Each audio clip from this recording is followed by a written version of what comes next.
Those are the exact shots that I need. They cannot be blurry. They cannot have spit on the teeth. I need to see the entire tooth. Okay, so like none of this like shitty shots of the teeth. Hey there, I'm Eric. And I'm Alex. We're just a couple of dentists who have been through it all. From buying practices to startups. From navigating the military to developing software. And doing it all while still managing to stay married. To each other, if that wasn't clear. So if you're tired of watered down dental advice and want real strategies at work, you're in the right place. Welcome to Just a Couple of Dentists. Well, I think this episode's going to be a little bit different. Oh, wow. Because you just started the episode? I feel like I start every episode. Should I say, hey, Alex? No, I know. I'm always the one in the beginning. You look at me, hey. I'm like, okay, I guess I got to say something here to start this thing. That's the thing. No, it's just us. We're just talking. Yeah. Just the two of us. Just a couple of dentists. Yeah. Yeah, because we figured that we should talk. This is going to be an actual tactical episode on stuff you can do, so it'll be mostly Alex talking. How do I do something? Yeah. Then you should have learned this years ago, though. No, this is a good system for something that Alex implemented at the office that I just stopped doing, and I wish I would have continued doing. So hopefully people listening will actually maybe get some value out of this. But no, so one thing... Which system are we talking about? Yeah, all of them. No, I feel like if there was one good, there were many. One of them we can talk about today, though, is on getting people trained up. Because I feel like that was one thing you were stronger at than I was too. It like when people onboard, right? Like how you get them set up. I mean, nowadays, I don't know. I mean, being completely honest, you kind of bring people on and you kind of train them, but it kind of isn't. It isn't the same as what it was. It's like how many people does it take until you get really tired of onboarding someone new? I know. It's like after like the 10th person, you're like, I don't care. Just follow me around and I'll teach you as I go. Which is not the right way to do it. No, definitely not the right way. Yeah, I've done that before. Bad it's advice, don't tough. follow that. No, but anyways,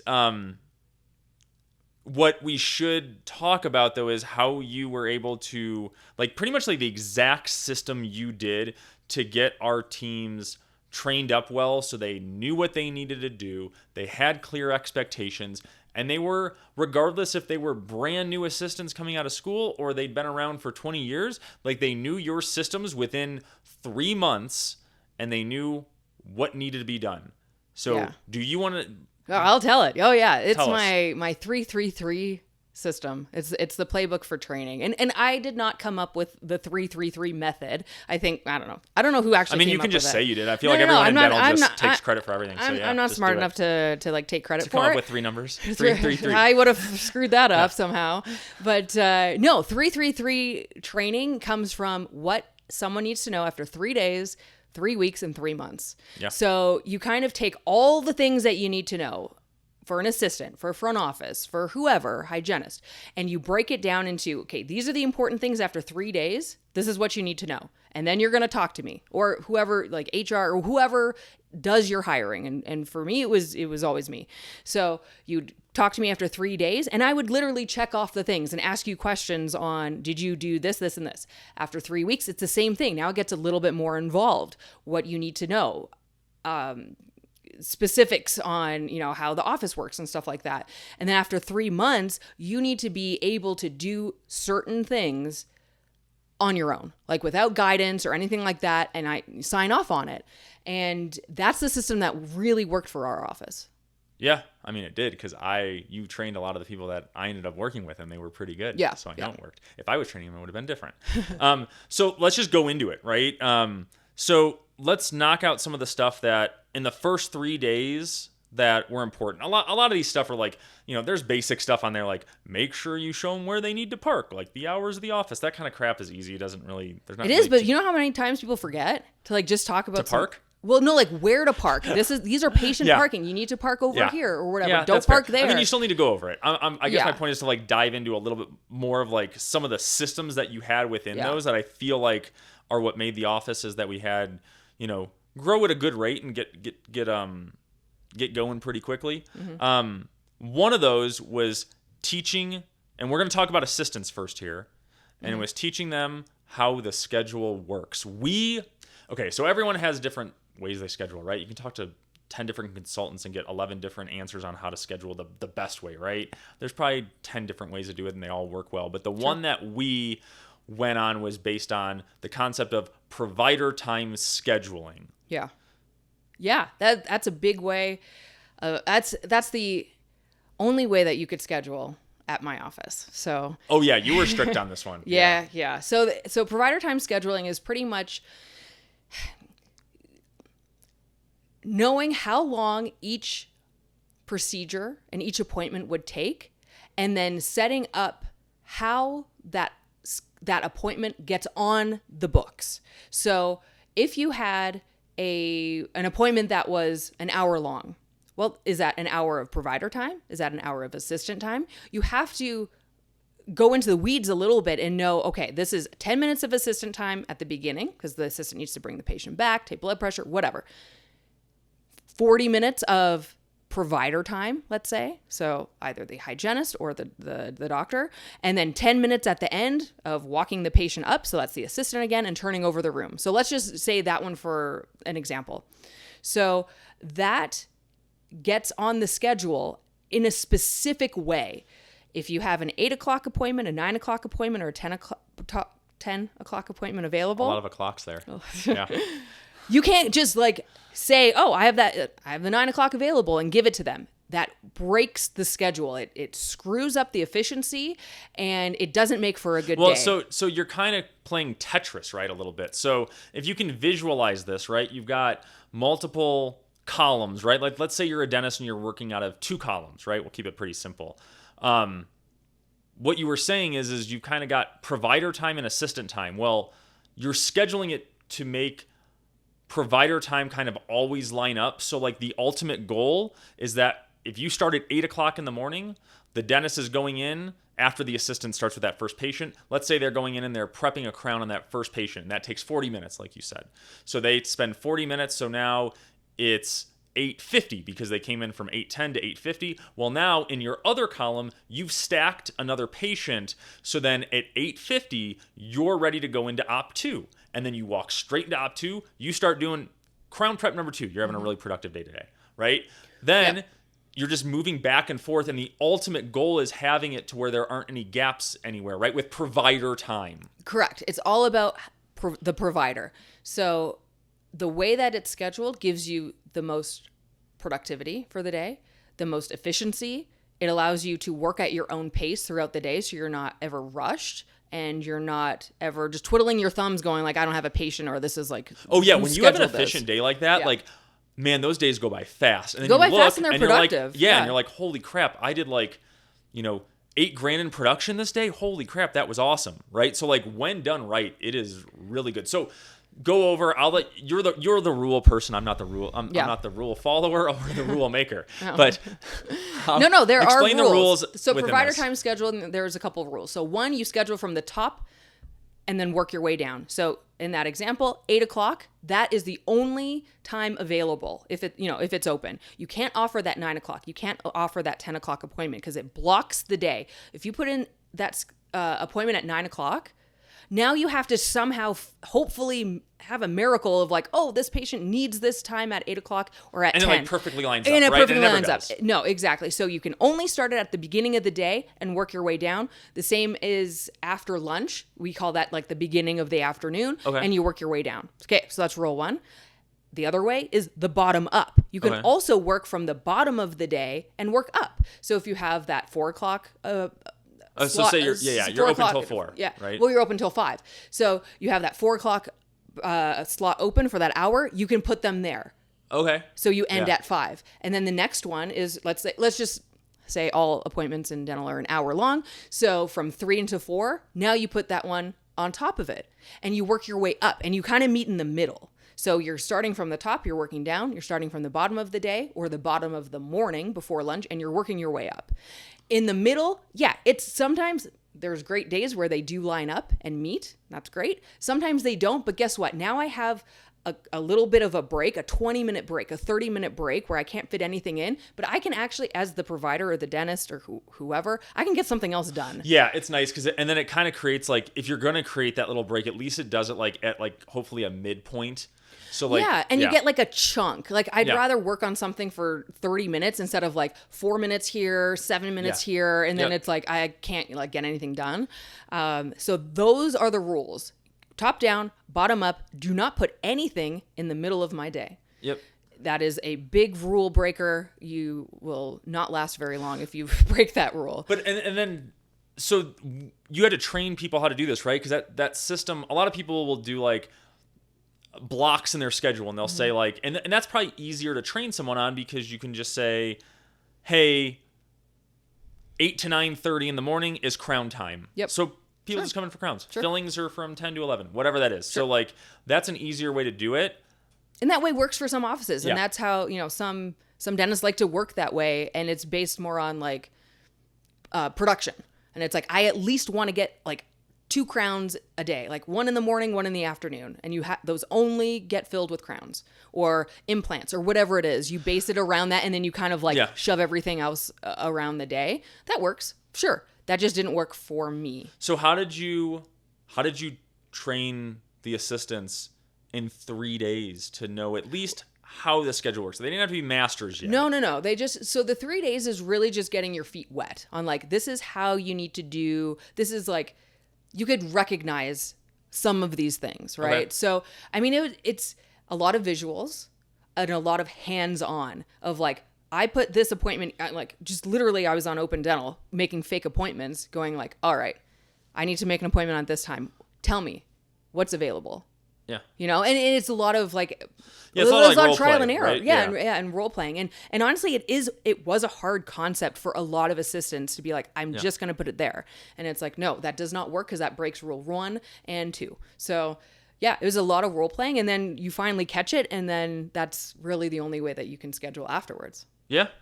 Yeah, and like we said, when it's done right, it works really well. I mean, okay, so some other things within the first 3 days, right, that you had, a lot of them was like knowing your, like, the PMS system, right? So we always use Open Dental, so it's like, know how to create an appointment, schedule or create a new patient appointment, all that kind of stuff, know what, like, the treatment plan module, just kind of knowing the basics of that, not being a master of it yet. I know one thing that you're like, oh, because I have on there, you need to memorize the office phone number. And I know you had said, well, who cares about that, right? And you even right now, you're like, I don't care about that. You know what that does though? Like, it's on there for a reason. Like, one, I want my staff to actually know what the hell phone number it is. No one knows numbers anymore. It doesn't matter. All of us just remember our like childhood phone number. Some people don't even know their cell phone number. But it's like, yeah, having list off like my 8-year-old house, right? When I was my 8-year-old house, it's not an 8-year-old house. When I was 8 years old, that house, I know that phone number, right? I know your original. Yeah. Everyone knows No, that I one. know. Yeah. But it also lets me know that you can memorize something, that you can follow something, that you have like the intelligence to like remember, like it is a little bit of not like a test, but like if someone doesn't think that that's important, well, what else are they not going to think? Oh yeah, you important? weren't hiring me. No, you'd be like the worst assistant. You are the worst assistant. Yeah. Like, don't put your hand there. So then with patient communications, right? Mm-hmm. And understanding how to talk to people.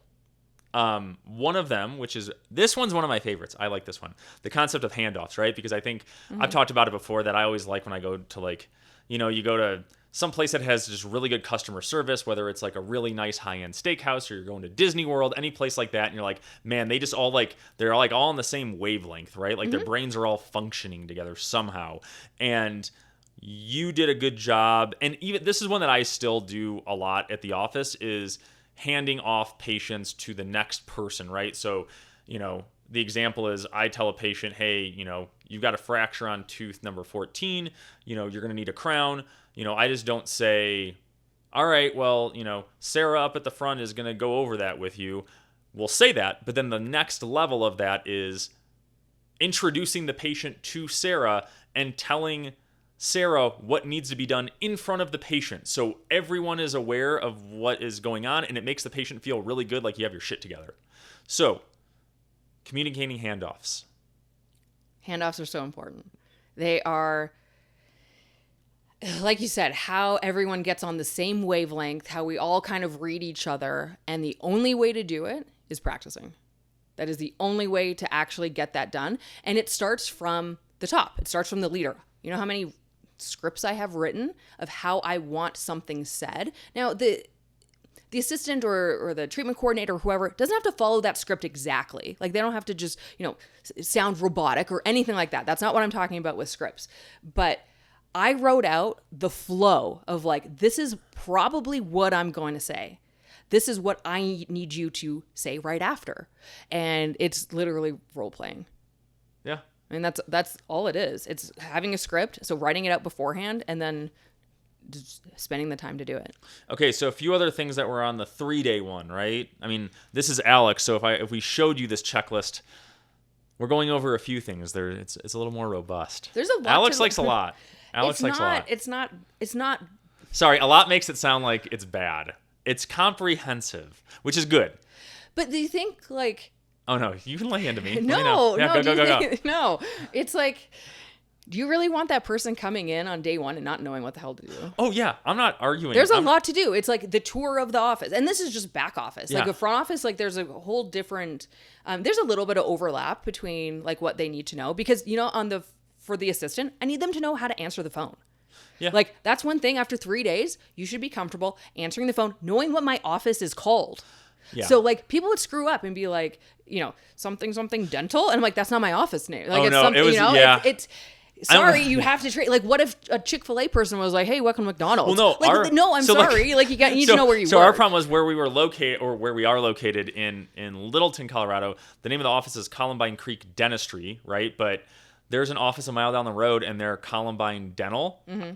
And so I remember we had someone at the front, and because it's so close, they just said Columbine Dental. And I think the patient got confused, right? So yes, I get that. Like, even if you said Columbine Creek Dental, right? Like, I may think, am I calling the right office? The patient wants to make sure. It looks pretty bad. It does look bad. Yes, yeah. I agree with that. It looks pretty bad if like you can't even get the office name right. Because if you can't get that right, then you're probably not going to schedule them right. You're probably not going to tell them the time right. And you're probably not going to see them on time, right? Like there's going to be all of those things. So it's like that. And it's like answering simple questions. Like we know what the patient's going to ask. Like, are you seeing new patients? Do you take my insurance? It's like they need to be trained because I need them to answer the phone too sometimes. Yeah. So there are a lot of things, but they're like mini things. It's not like know how to, do this whole big procedure or something like set up for endo on day one. That's not what it's meant to do. It's supposed to get them accustomed to how the office runs, how it flows, but that there's a structure to it. And I think within the first 3 days, if someone doesn't like that,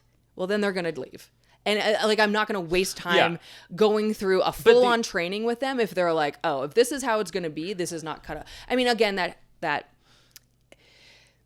you need to establish that within the interview and stuff like that. But yeah, it kind of weeds people out.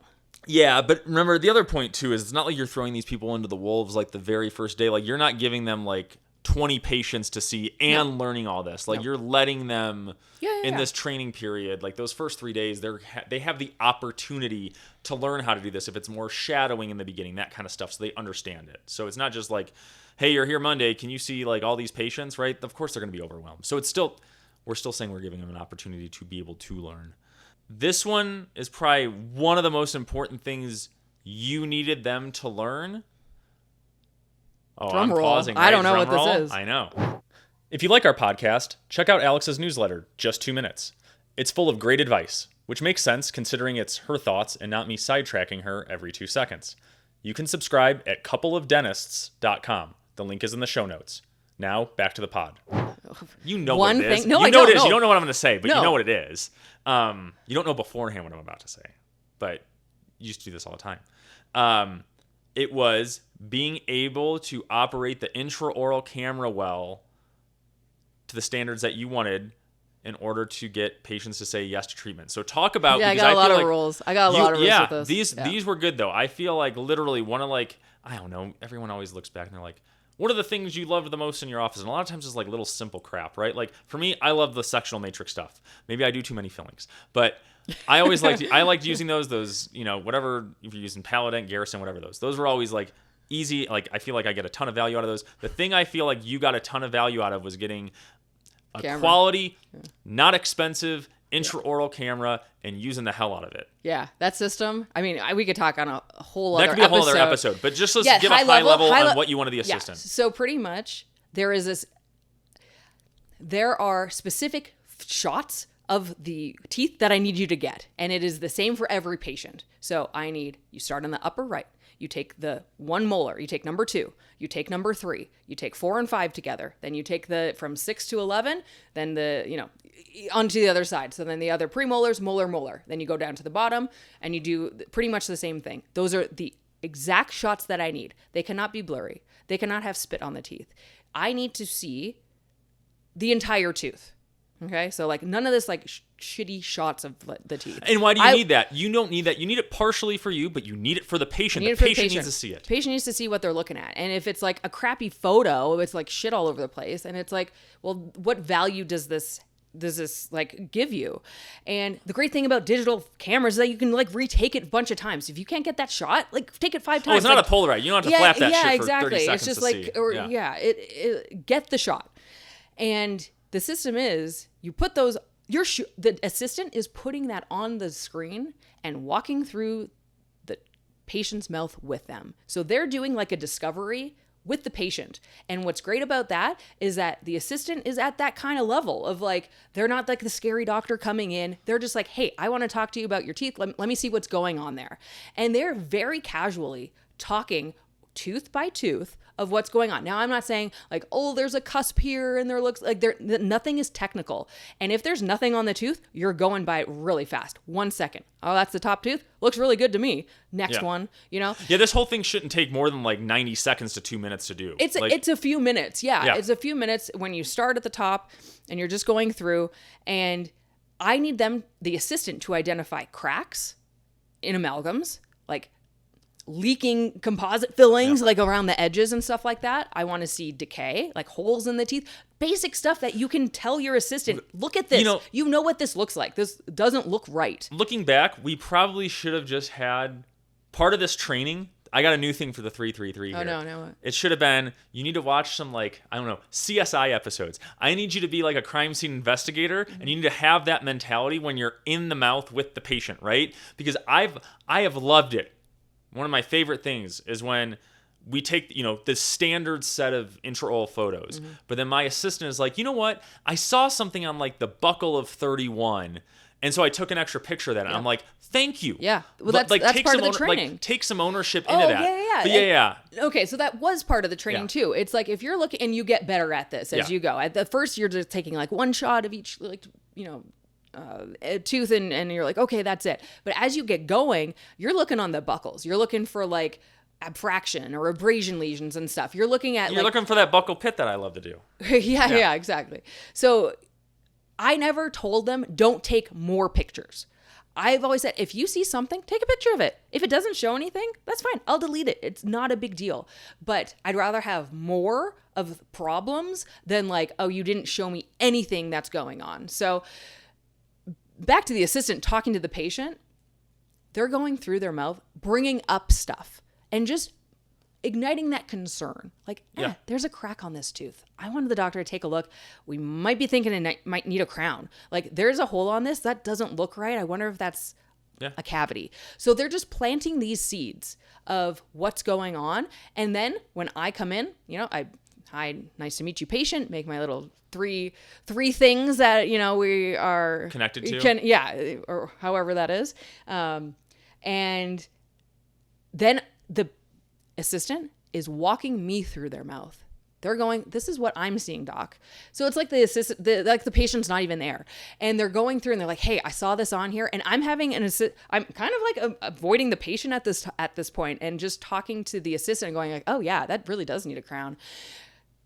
And the way that we had that scripted out just helped reiterate to the patient of what is actually going on. Yeah. So when I would lean the patient back, I'm looking at this for like the 3rd time. And I'm going, yeah, I already know what I need to do. I've already said that this probably needs a crown. I'm just looking to make sure this makes sense, and looking at the bigger picture. I'm like, okay, number 2 needs a crown. Number 3, MOD. Number 4, whatever. And going through the whole thing. That way, the patient's already prepped. So after 3 weeks, with the assistant, yeah, they should be very comfortable taking the right photos and bringing those things up. Yeah. So a couple more things that are more maybe the boring clinical stuff that doesn't make you more money, right? That they should know. Knowing how to pour up models if you do those, knowing how to take impressions, making whitening trays, things like that you do there. Knowing if you use a sectional matrix like I did, or if you're still using Tafel-Meyers or whatever, how to making sure they know how to place them, use them, that kind of stuff as well. I think unless they're brand new out of school, at least knowing how you like your temporary crowns to be, right? Do you want them in occlusion or do you want them mowed off like most of us, right? Mm-hmm. That kind of stuff. Yeah. Knowing if they have the skill set, how you like to deal with post-ops after extractions, right? Like what can they do? Can they change out gauze? Things like that. Just knowing those type of protocols that are a little bit more maybe nuanced on like specific procedures. Yeah. You made sure they knew that kind of stuff, which was really good. And then it was just knowing more and more about the PMS system you were using. Like for us, like we said, like Open Dental, like just knowing more how to like create a note, write a note, knowing what your template should be like, knowing when this note should go here, like this is where the filling note is. We need to put in blood pressure every time, just auditing and checking those. So I think that was a lot of the stuff that we saw within 3 weeks. The next one, 3 months. So this is some of the stuff that I think takes a little bit longer. And the one that I wanted to focus on was same day treatment. Yeah. So we needed, going back to your provider time scheduling, right? Mm-hmm. It doesn't always work where every single day it's perfectly lined up. I know sometimes people will like take one really good day on social media and extrapolate it out and be like, if you just did this for, 300 days a year, then it would be perfect. That's just not reality, right? So the system works, it just doesn't always work perfectly. There's always time baked in potentially for same day if you're working ahead on a new patient, right? If they need like a quick filling, right? Might as well just do it that day. Or if there's like a random gap, right? Like there's opportunities, sure, which you address for same day. So can you go through because you had some good scripting. Let's say it's a new patient and they needed a few fillings. It's something that isn't going to like kill the schedule and you're like, they need 2 crowns and like, I don't have time for 2 hours. But let's just say you got an extra 20, 30 minutes, right? And you're like, I feel like I could talk to this patient about just getting this done same day. I mean, I know what I kind of say. You remember, I've been out of it for a few years now. I mean, obviously I had a script back then. Yeah, I took your script on it. Oh, good. So you actually used something that I took it and then I like just reworked it and now it sucks. No. What we would do is, and what we still do, if there's a new patient, and what I would have so part of it was my responsibility and part of it was the assistant's responsibility, right? But I let them know when I was looking at a patient or reviewing x-rays, and if the assistant told me, this patient, very friendly, easy, like if they said stuff like they're working all the time, or I got any cues when I learned about the patient that like they probably don't want to come in multiple times and it might be hard to reschedule them. And if they needed something that we could knock out fast, then it was like, okay, this person's probably a potential candidate for same day. Right, so we would kind of know beforehand. And I still, when I go into the room, know if. And I think more taking a step back, it's setting that expectation with your team, assistants, front office, that hey, if we can do same day, we're going to try to do same day. For us, production's great. That really helps. Maybe there's a cancellation, we can fill it in. Yeah. But also that helps the patient because they don't have to come in another time, and the room's already messy with their germs, so might as well just like continue in that room. So no, there's definitely some upside to just doing it then, and the patient appreciates it. So it's being able to identify those. And I think, you do a good job because you talk to the patient and stuff like that. But if the assistant has the mindset of, hey, there's just like 2 fillings, like I can get this set up. I have my stuff ready to go. I can get this set up and turned over. Let me treatment plan these. Let me take the initiative to get to talk to the treatment coordinator, have her come in really fast. Like if we can try to get this done, that's what I'm looking for. And that's what we would do different. And like the longest assistant I had, Jess, right? Like she got really good at that with same day, and she would almost look out for it as well. Yeah. I mean, part of it is I think there was some type of bonus tied to production, right? So like they're incentivized, right? Sure. And so, but no, we would have that down quick, right? Like if it was a patient that was an easy cleaning, they just needed a couple things, I think it always came back to, if the assistant asked, it was just way easier. It was less like awkward. Like, I'm like, hey, do you want to stay for those 2 things today? Like, I have time. I'm not seeing any other patient. You know, like, it just sounds kind of awkward. If the assistant's like, hey, the doctor is like ahead of schedule. She has an extra 30 minutes. Do you want to just stay and get that done? Like, it comes from a way different angle, a way different perspective. It's a little more disarming, right? It just sounds way better. Yeah. And it's like, oh, the doctor's ahead of schedule. That normally doesn't happen. Well, that's one phrase you use, right? You would have them say ahead of schedule, right? Yeah. Which I think is always good to say. Not like, oh, the other patient just canceled. And it's like, oh, canceling is okay in this office, apparently. So we would have certain things that we would say. Yeah. But anyways, like the workflow of it, like kind of exactly what we'll do is, and for me, I'm probably more okay just bringing it up to the patient because like I like talking to people, right? But I know there's a lot of people that either don't want to or they're like, if I could have the assistant do that, that's fine. Yeah. So if your assistant's trained up and understands that you want to do same day, they know where the opportunities are that are available. If they kind of, we can use the word preheat, right?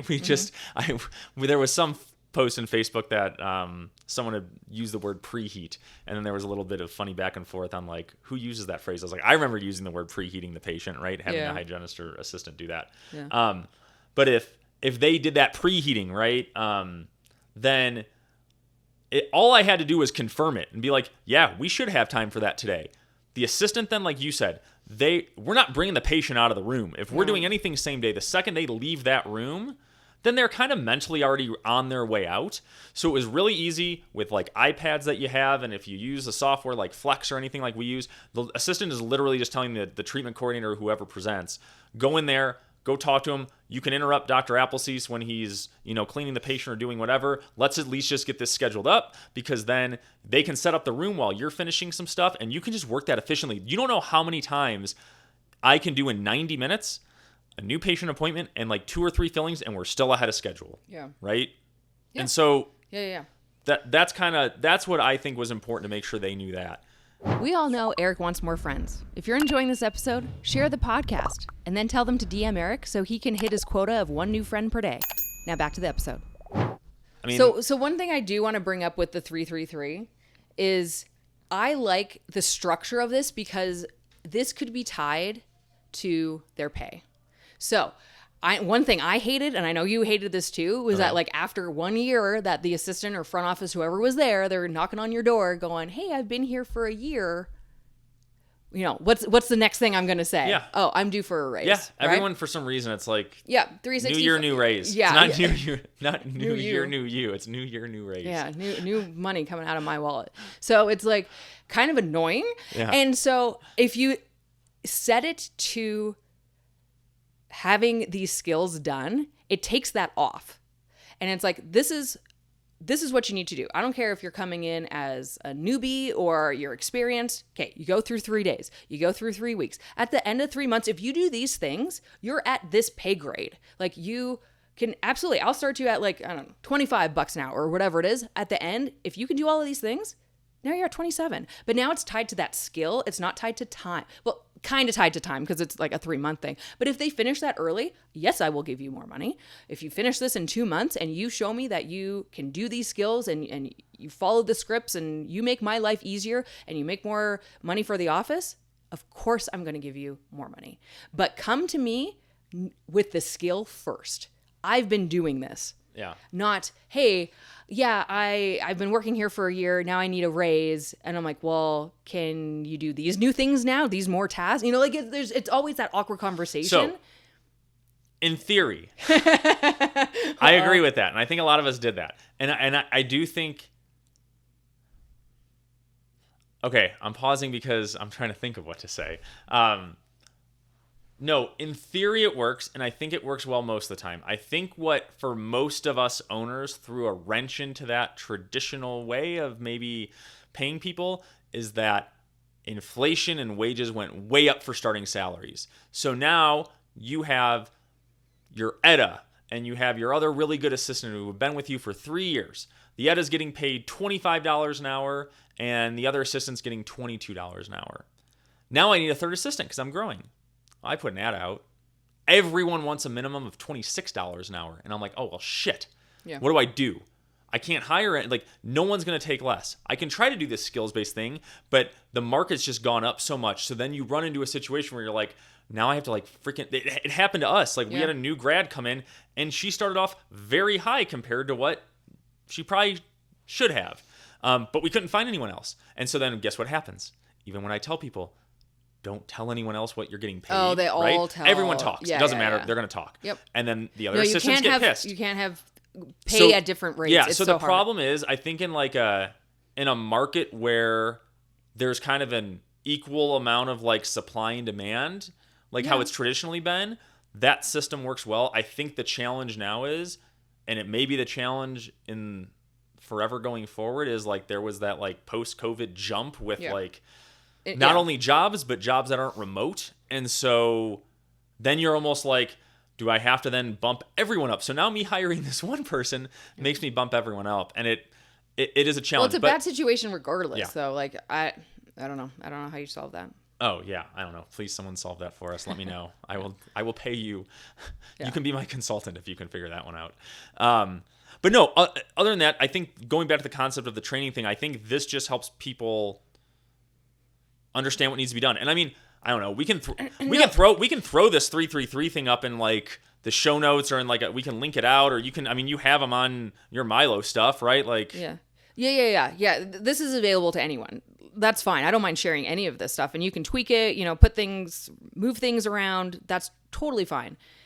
The thing is that what you will discover with this is that each task comes with, well, what do I do for this? Like, let's just take a simple one, like learning how to set up an operatory. Okay, someone needs to learn how to do that within, let's say, 3 days. Okay. What do they do? Like, what is that? Are you showing them each time? Like, that takes up a lot of time. Yeah. Are they like drawing it out? No, like there's a lot of work that has to go with this. So you're looking at these tasks, these checklist items of what you need to do.